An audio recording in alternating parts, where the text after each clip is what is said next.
नमस्कार दोस्तों, एक बार फिर से स्वागत है मेरे YouTube channel doctor Anil Shakya में आप सबका। जैसा कि हम प्रीवियस वीडियोज़ में वैक्सीनेशन को लेकर चर्चा कर रहे हैं कि वैक्सीनेशन या टीकाकरण हमारे बच्चों के लिए कितना इम्पोर्टेंट होता है और हम उस टीकाकरण से बच्चों को जानलेवा बीमारियों से कैसे बचा सकते हैं। तो इसी क्रम में आज हम चर्चा करेंगे एक और महत्वपूर्ण वैक्सीन जिसका नाम है DPT यानी डिप्थीरिया, पर्टुसिस और टेटनस। इन 3 वैक्सीन का कॉम्बिनेशन DPT में आता है जो हमको इन 3 घातक बीमारियों से हमारे बच्चों को बचाता है। तो इसका DTP का जो वैक्सीन आता है वो इनएक्टिवेटेड वैक्सीन होता है। इसमें डिप्थीरिया, पर्टुसिस और टेटनस के टॉक्सिन्स रहते हैं। 0.5 ml में हमको ये वैक्सीन बच्चे को anterolateral aspect of the Thai पे लगाना होता है, जिससे अगर हम सभी डोज इसके कंप्लीट करते हैं तो 80% तक इन बीमारियों से प्रोटेक्शन हमारे बच्चों को होता है। किन बच्चों में ये वैक्सीन नहीं लगाना चाहिए? जो बहुत ज़्यादा बीमार हों, जिनको फीवर हो यानी बुखार हो, जिनको फेब्राइल कन्वर्जन की कंप्लेंट हो यानी कि फीवर के साथ झटके आने की शिकायत हो, और जो दिमाग से पैरालिसिस यानी सेरेब्रल पाल्सी हम जिसको कहते हैं वो हो, और साथ में मिर्गी के जो पेशेंट रहते हैं या बच्चे रहते हैं जिनको बार बार झटके आने की समस्या रहती है या मिर्गी का दौरा पड़ता है, उनको ये वैक्सीन अवॉइड करना चाहिए। अब हम बात करते हैं 3 बीमारियों में से एक बीमारी को आज हम लेते हैं कि ये किस प्रकार और कितनी घातक होते हैं और कैसे हमारे शरीर में फैलती है। इस पर थोड़ी चर्चा करूंगा मैं आपसे। तो सबसे पहले हम बात करते हैं डिप्थीरिया की। तो डिप्थीरिया जो है एक एक्यूट इन्फेक्शियस डिजीज़ है जो आपके प्री स्कूल गोइंग एज के जो बच्चे रहते हैं उनमें कॉमनली देखने को मिलती है। ये जो होती है सांस लेने के द्वारा बच्चों में फैलती है, यानी ड्रॉपलेट इन्फेक्शन और रेस्पिरेटरी इन्फेक्शन के थ्रू बॉडी में इंसर्ट करती है। और इनका जो सीजन होता है वो बसंत ऋतु और सर्दी का सीजन होता है। जैसे मान के चलिए कि कहीं किसी बच्चे को या किसी भी व्यक्ति को डिप्थीरिया की शिकायत है और उसने आपके बच्चे के सामने छींक दिया, खांस दिया, आपके बच्चे ने उसी समय सांस ली, तो बैक्टीरिया आपकी बच्चे के शरीर के बॉडी में जा सकता है। ये जो बीमारी फैलती है उस बैक्टीरिया को हम बोलते हैं कोरोनी बैक्टीरियम डिप्थीरी। एक प्रकार का बैसिलाई होता है, ग्राम पॉजिटिव बैसिलाई होता है जो इन्फेक्टेड करता है। जब ये इन्फेक्टेड करता है तो ये जाकर के आपके गले में जाके रुक जाता है और वहाँ इन्फेक्शन क्रिएट करता है। इन्फेक्शन में पहले वहाँ की लोकल एपिथेलियल सेल जो रहती हैं उनको इन्फ्लेम्ड करता है। इन्फ्लेम्ड करने के साथ साथ वहाँ एक मेम्ब्रेन बनाता है जिसको हम ग्रेस वाइट मेम्ब्रेन बोलते हैं। और ये मेम्ब्रेन फैलते फैलते पूरे गले को चोक कर देती है। यहाँ फिर सांस लेने में तकलीफ होती है, रेस्पिरेटरी ऑब्स्ट्रक्शन होना शुरू हो जाता है। और अगर हम इस मेम्ब्रेन को निकालने की कोशिश करते हैं तो वहाँ ब्लीडिंग शुरू हो जाती है।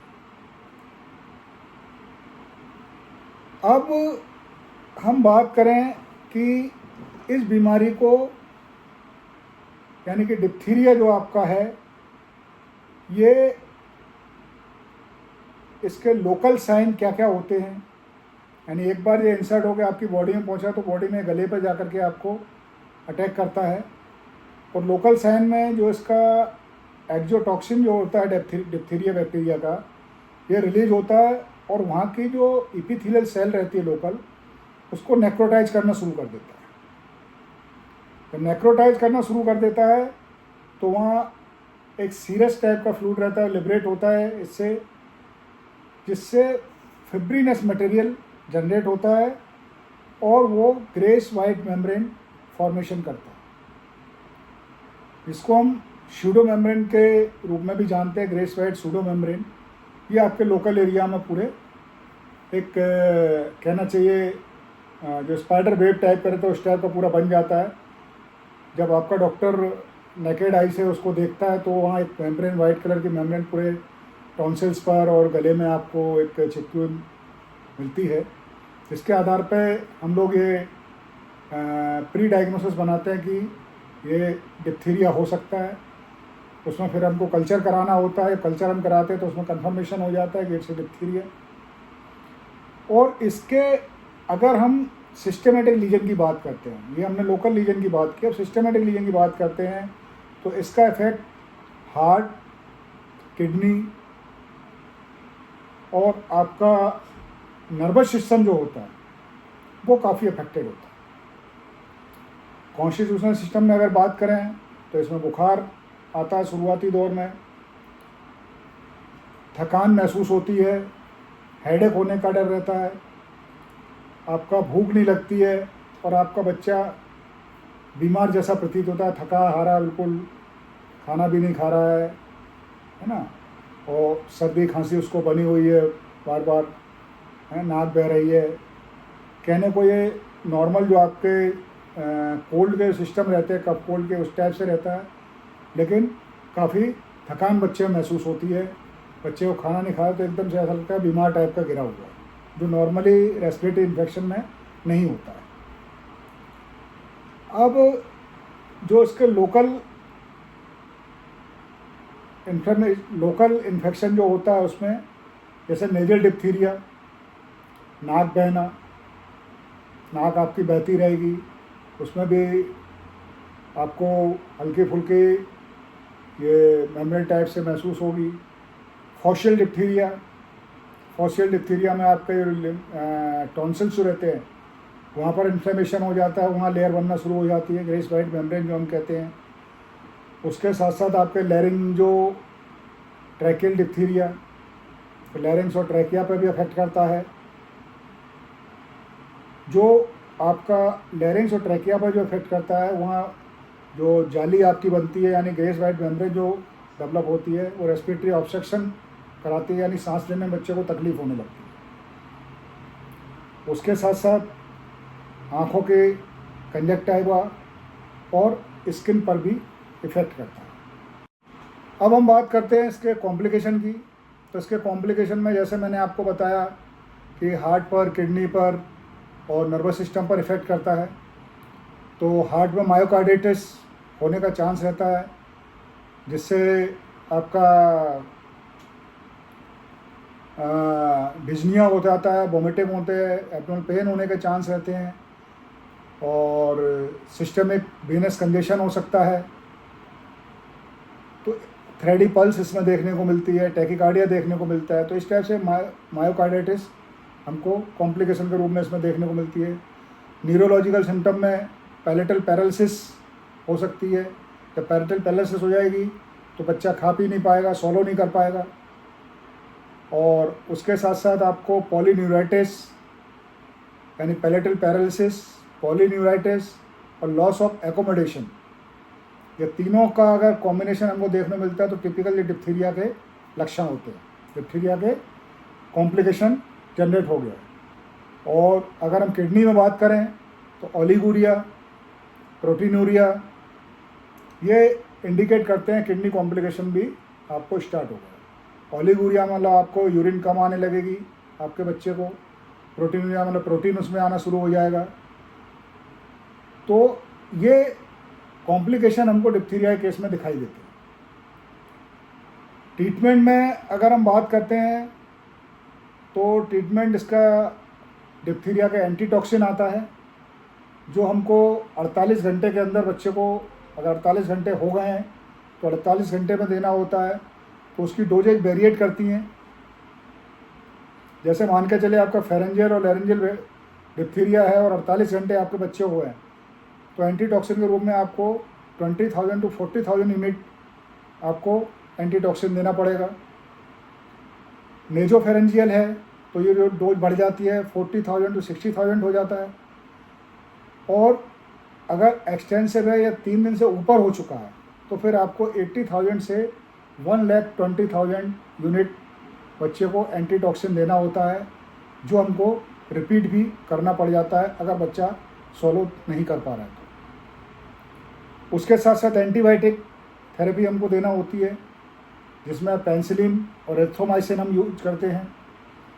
सपोर्टेड ट्रीटमेंट में हमको बेड रेस्ट 2 से 3 हफ्ते का बेड रेस्ट देना होता है।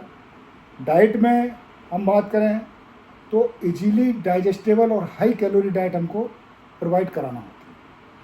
तो ये ट्रीटमेंट पार्ट होता है डिप्थीरिया के लिए।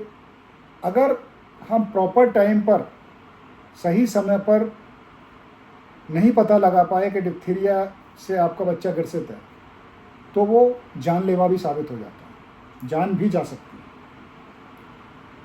जो कॉम्प्लिकेशन मैंने आपको बताया, मायोकार्डाइटिस है, न्यूरोलॉजिकल कॉम्प्लिकेशन है, रीनल है, तो उसमें जो हम ट्रीटमेंट करते हैं कॉम्प्लिकेशन का, जैसे मान के चलिए रेस्पिरेटरी ऑब्स्ट्रक्शन आपका हो गया है, तो उसमें हमको ह्यूमिडिफाइड ऑक्सीजन देना होती है, जो सपोर्टिव रहती है बच्चे के लिए, ऑक्सीजन डेफिशिएंसी ना हो बॉडी में।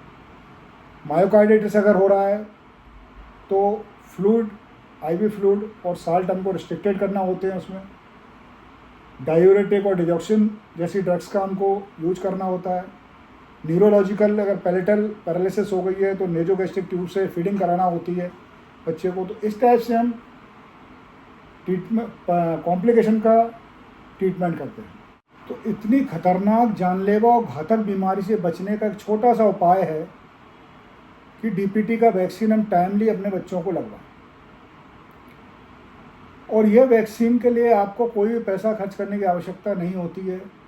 शासन द्वारा ये वैक्सीन हमको फ्री में लगाया जाता है। जिसकी एज जो होती है, वो पहला डोज जो होता है वो आपको 6 हफ्ते पे या 1.5 महीने पे लगवाना है, दूसरा 2.5 महीने पे लगवाना है, तीसरा डोज आपका 3.5 महीने पे लगवाना है, और उसका बूस्टर डोज 15 से 18 महीने पे लगवाना है, 5 साल पे लगवाना है।